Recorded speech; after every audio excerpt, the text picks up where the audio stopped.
I should have let it ring. God, I should have just let it ring. My phone lit up at exactly 3:17 a.m. The number was mine.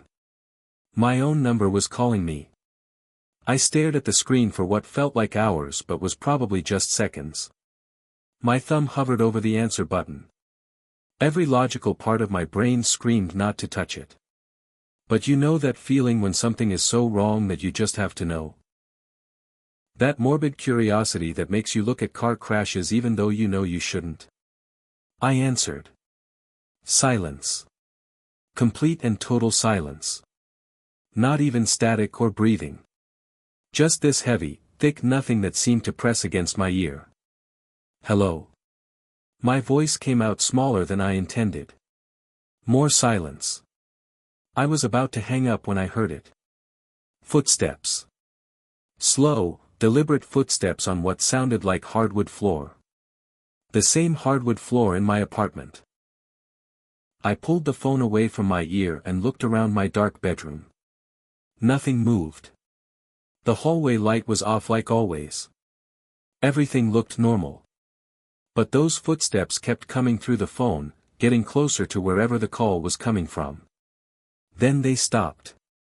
A voice whispered through the speaker. Don't turn around. My entire body went cold. Ice water replaced the blood in my veins. Because that voice was mine. I spun around anyway.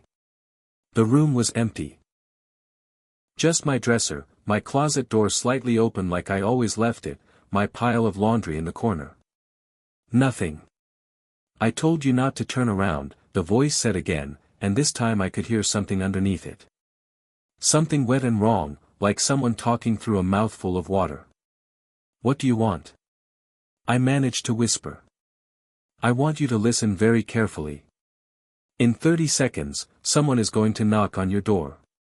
Do not answer it.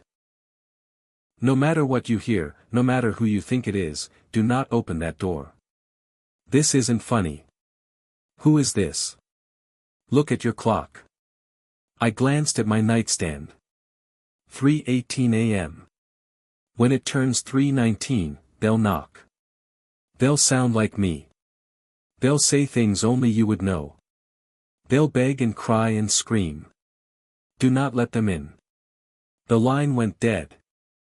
I sat there in my bed, phone still pressed against my ear, heart hammering so hard I thought my ribs might crack.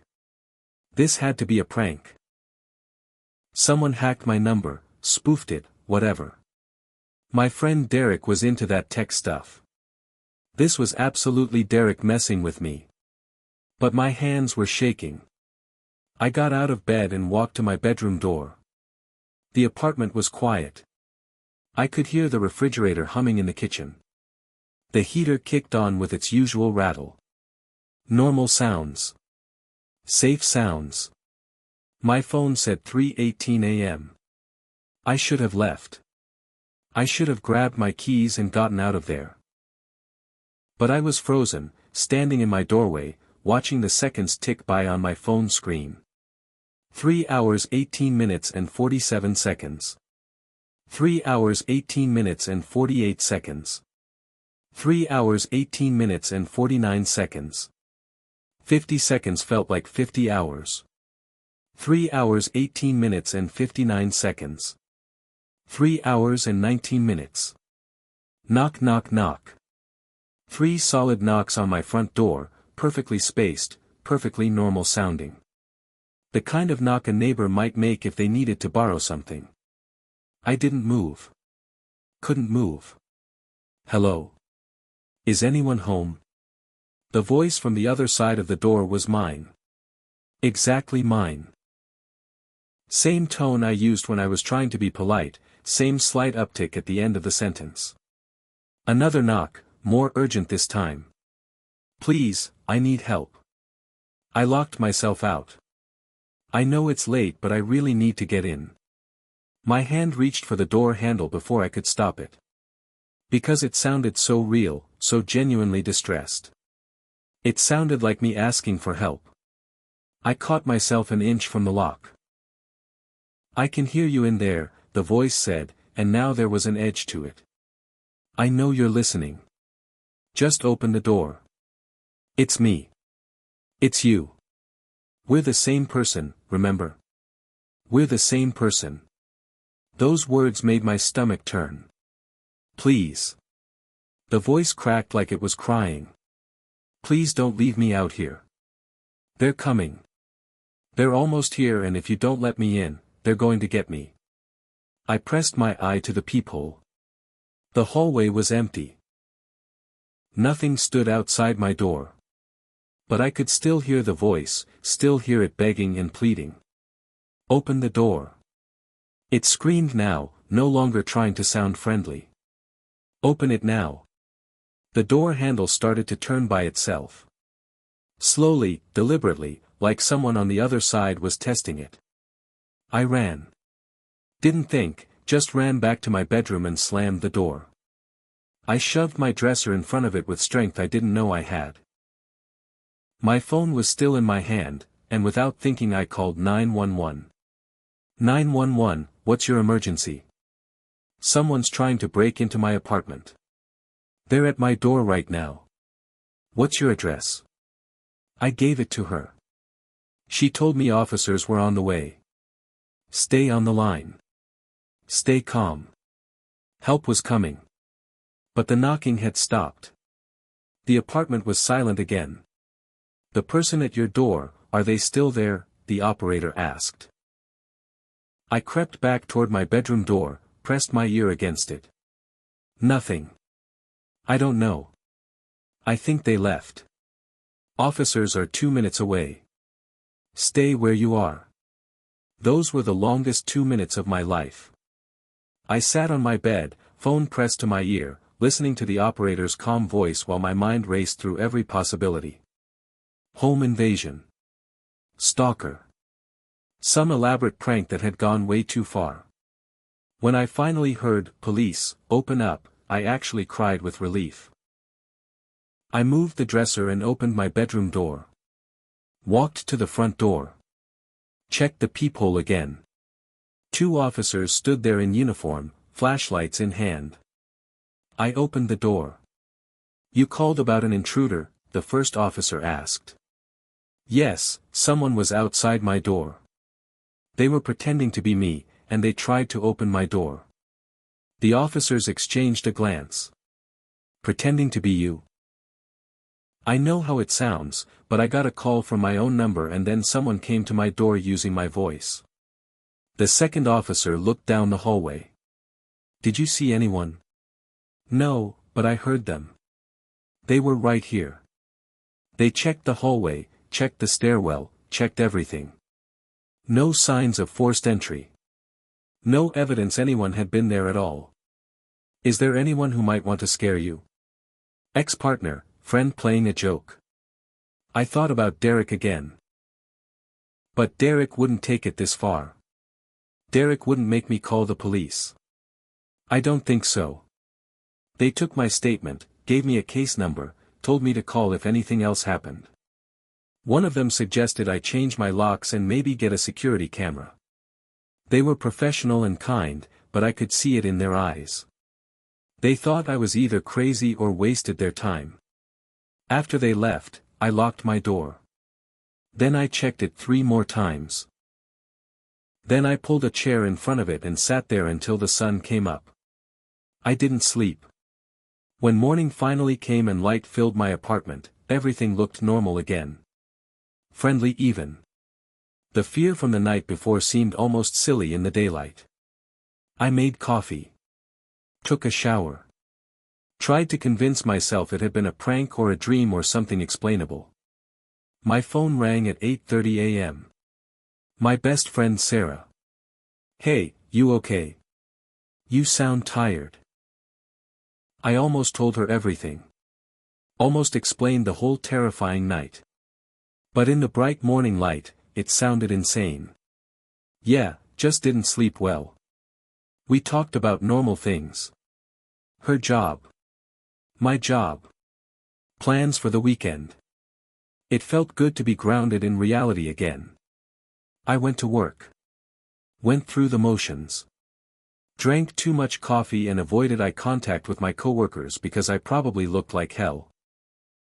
By the time I got home that evening, I had almost convinced myself it was all just a weird coincidence mixed with sleep deprivation and stress. I ordered takeout. Watched TV. Did all my normal evening routine things. I was brushing my teeth when I noticed my bathroom mirror was fogged up. Which was weird because I hadn't taken a shower. I wiped it with my hand. Someone had written in the condensation, "You should have let me in." The toothbrush fell out of my mouth. I spun around. The bathroom was empty. The door was still open. Nobody could have come in without me seeing. My phone buzzed. A text from my own number, "Tonight at 3:17 a.m., I'm calling again. This time you'll answer. This time you'll let me in." I grabbed my keys and left. Didn't pack a bag, didn't think about what I needed. Just left. I drove to Sarah's place and told her everything. She let me stay on her couch. She didn't say I was crazy, but I could see the concern in her eyes. The kind of concern you have for someone who might be having a breakdown. "Maybe you should talk to someone," she said gently. "A therapist or something. This sounds really stressful." "It's not in my head, Sarah. I know how it sounds, but it's real." She nodded, but I could tell she didn't believe me. "Not really." I tried to sleep on her couch, but I couldn't. I watched the clock on my phone. 3 a.m. 3:05 a.m. 3:10 a.m. At 3:17 a.m., my phone lit up. My number calling me. Sarah was asleep in her room. I was alone in her dark living room, staring at my ringing phone. I didn't answer it. It rang for a full minute, then stopped. I waited. Nothing happened. Relief washed over me. I had beaten it.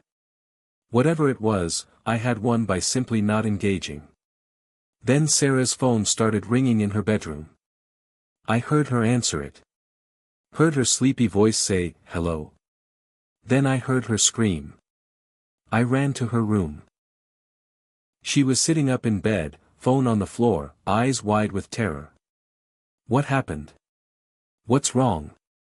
She looked at me like she didn't recognize me. "That was you. You called me and you said. You said. Said what?" "You said you were outside my door and I needed to let you in before they found you." We both turned to look at her bedroom door at the same time. Knock, knock, knock. "Sarah, please," my voice came from the other side. "Please let me in. It's so cold out here." "They're getting closer. I can hear them coming." Sarah grabbed my arm. "That's you. That's your voice." "How is that your voice?" "It's not me. I'm right here. Sarah, please." The voice was crying now. Full sobbing. "I'm so scared. I don't want to die out here. Just open the door." "Make it stop," Sarah whispered. "Please make it stop." The door handle started to turn. "We have to leave," I said. "Right now. We have to go." We ran. Grabbed her keys and ran out of her apartment, down the stairs, to her car. We sat in her car in the parking lot, both of us shaking, both of us trying to process what we had just experienced. "This is really happening," Sarah said. "This is actually real." "I know. What do we do?" I didn't have an answer. How do you fight something like this? How do you stop something that can be you, sound like you, know things only you should know? My phone buzzed again. Another text from my number, "You can run, but I'm always just a phone call away. And eventually, you'll have to answer." We drove to a 24-hour diner. Sat in a bright booth under fluorescent lights and drank coffee until our hands stopped shaking. Sarah believed me now. She had heard it herself. Experienced the terror firsthand. "We need to figure out what this is," she said. There has to be an explanation. I pulled out my phone and started searching. Called spoofing. Voice cloning. Hauntings. Doppelgangers. Everything I could think of. That's when I found the forum. It was buried deep in a Reddit thread about paranormal experiences. A user named Disconnected Call had posted about receiving calls from their own number at 3:17 a.m. The post was 3 years old. This is it, I showed Sarah. Someone else experienced this. I read through the comments. There were dozens of them. People from all over the world reporting the same thing. Calls from their own numbers at exactly 3:17 a.m. Voices that sounded like them.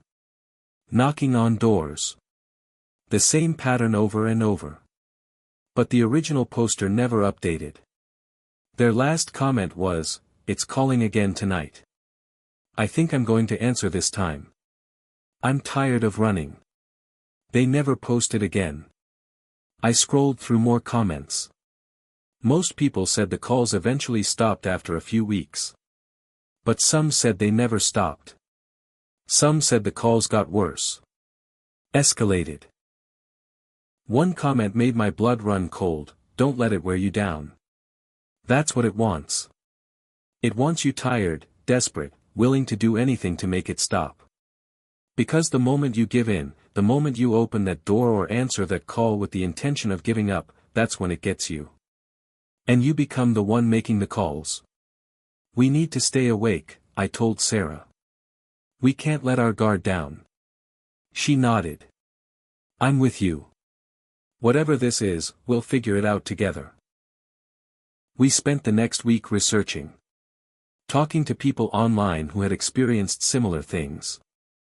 Most of the advice was the same. Don't answer. Don't engage. Don't let it in. But some people suggested more extreme measures. Change your number. Move to a different city. Never sleep alone. Some even suggested getting rid of all phones entirely. I changed my number on day 3. It didn't matter. At 3:17 a.m., my new phone rang. My old number calling me. On day 5, I started seeing it. I was walking to my car after work when I saw someone standing across the street. They were wearing my clothes. My jacket. My shoes. And when they turned to look at me, I saw my own face staring back. I blinked and it was gone. "You're exhausted," Sarah said when I told her. "You need to sleep." "I can't. What if I don't wake up? What if it gets in while I'm unconscious? I'll stay up. I'll watch over you. You can't keep going like this." She was right. I hadn't really slept in almost a week. I was seeing things. Hearing things. My mind was fracturing under the weight of constant fear and exhaustion. I fell asleep on Sarah's couch at 8 p.m. She promised to wake me if anything happened. I dreamed I was standing outside my own apartment door. Knocking. Begging to be let in. But when I looked down at my hands, they were wrong. Too pale. Too cold. And when I opened my mouth to call out, water poured out instead of words. I woke up screaming. Sarah was shaking me. "You're okay. You're okay. It was just a dream." But when I looked at the clock, it was 3:17 a.m. And my phone was in my hand. The call screen showed I had been on a call for 17 minutes. Did I answer it? I asked, my voice barely a whisper. Sarah's face went pale. "You got up. You walked to the door. You were about to open it when I stopped you." I looked at the front door. It was unlocked. "Did you unlock it?" I asked. "No. You did. You were sleepwalking or something. You went right to it and unlocked it and you were smiling. You kept saying, 'I'm coming, I'm almost there.'" I dropped my phone like it was burning me. "It's in my head. It's getting inside my head. That's when we heard it. Footsteps in the hallway outside Sarah's apartment. Slow. Deliberate. Getting closer. They stopped right outside her door. We both stared at the door, holding our breath. Then we heard breathing. Right on the other side of the door. Heavy, wet breathing like someone had been running or drowning or both. Sarah grabbed my hand. We didn't move. Didn't make a sound. The breathing continued for what felt like hours but was probably only minutes. Then footsteps again. Walking away. Getting quieter. Then nothing. We waited until the sun came up before we moved. You can't sleep anymore, Sarah said. Not until we fix this. How do we fix this? How do you fight something that exists in phone calls and dreams and shadows? She pulled up the forum again. Someone here has to know something. There has to be a way to stop it. We spent the entire day reading through hundreds of posts. Most were people asking for help. Some were people saying the calls had stopped. But then we found it. A post from a user named Cleared Line. They claimed they had stopped the calls permanently. But their method was terrifying. You have to confront it, they wrote. You have to answer the call. You have to go to the door. But you can't give in. You have to face it and tell it no. Refuse it. Reject it completely.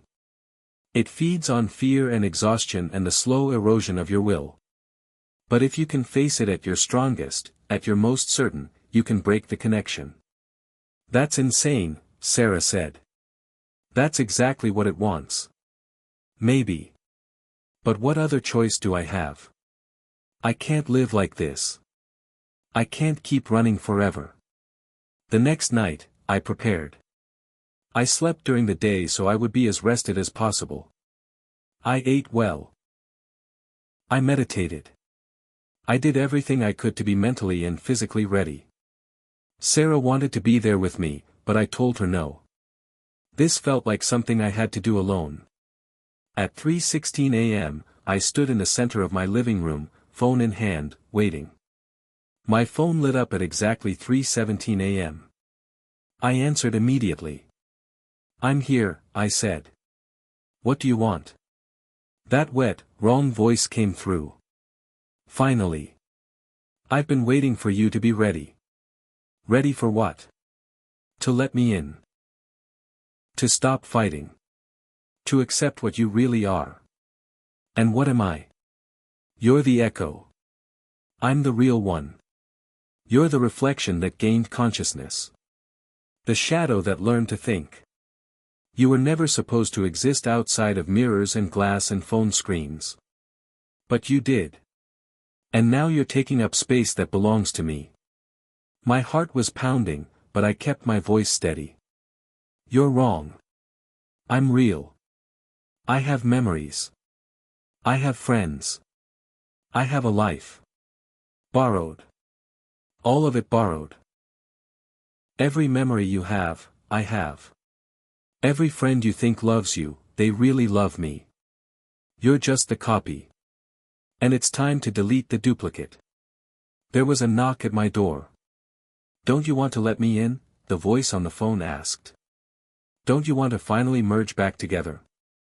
Become whole again? I walked to the door. Put my hand on the handle. It will be so peaceful, the voice promised. No more fear. No more running. Just quiet. Just nothing. I closed my eyes. Took a deep breath. And then I said, no. What? No. I'm not letting you in. I'm not the copy. I'm not the echo. I'm me. And you're the thing that's trying to steal my life. You're the parasite. You're the infection. And I'm done being afraid of you. The knocking got louder. More violent. The door shook in its frame. Open this door, the voice screamed through the phone. No longer trying to sound like me. It was something else now. Something ancient and hungry and desperate. No, I said again. You can't have me. You can't have my life. I don't care if you call every night for the rest of my life. I don't care if you knock on every door I ever stand behind. The answer will always be no. The knocking stopped. The phone went silent.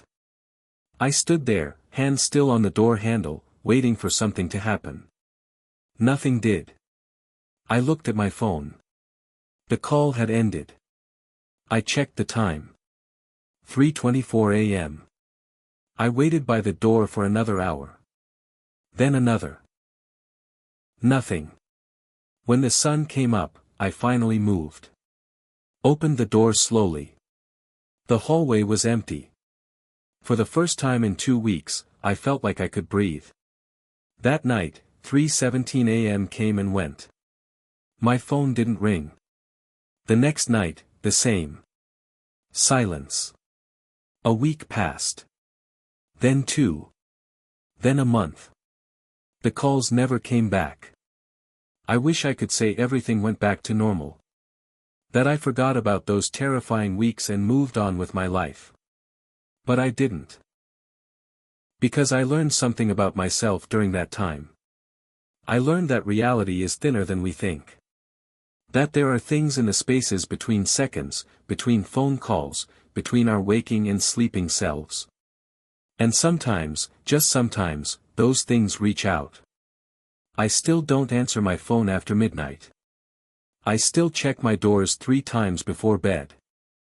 I still wake up sometimes at 3:17 a.m., heart pounding, waiting for a call that doesn't come. But I'm okay. Because I know now that the scariest things aren't the ones that break down our doors. They're the ones that wait for us to open them.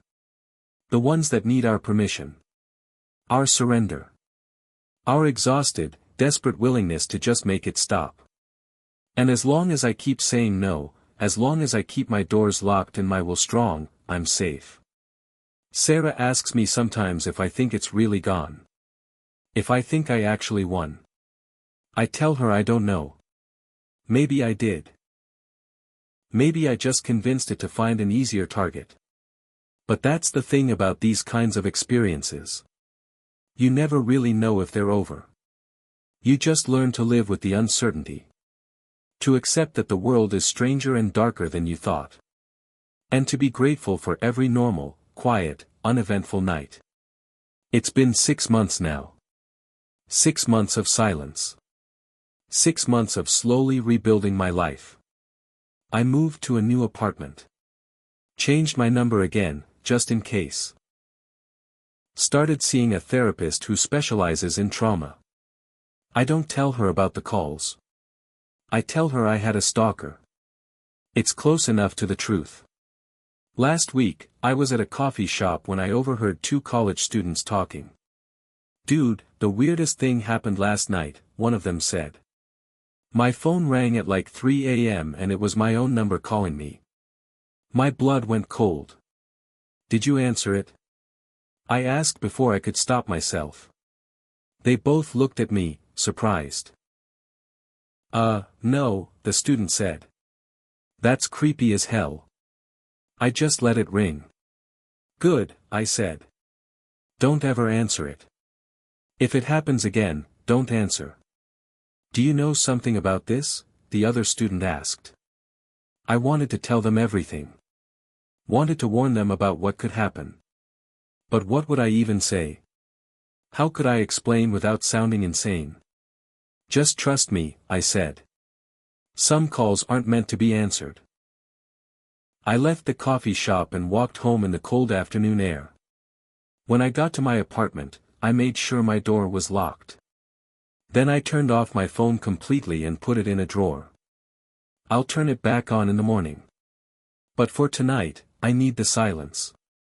Because I know now that the worst monsters aren't the ones hiding under our beds or in our closets. They're the ones that sound like us. The ones that know exactly what to say. The ones that wait patiently on the other end of the line. And the ones that will never stop calling. Not really. They're just waiting for us to get tired enough. Desperate enough. Lonely enough. To finally answer. So if your phone ever rings at 3:17 a.m., if you see your own number glowing on the screen, I'm begging you. Let it ring. Don't make the same mistake so many others have made. Don't give it permission to enter your life. Because once it's in, once you acknowledge it, once you open that door even just a crack, it never fully leaves. It just waits. In the spaces between. In the silence after midnight. In the reflection you catch in dark windows. In the voice that sounds almost but not quite like yours. It waits. And one day, when you're weak enough. When you've forgotten to be afraid. When you think you've finally moved on. It will knock again. And this time. You might just let it in.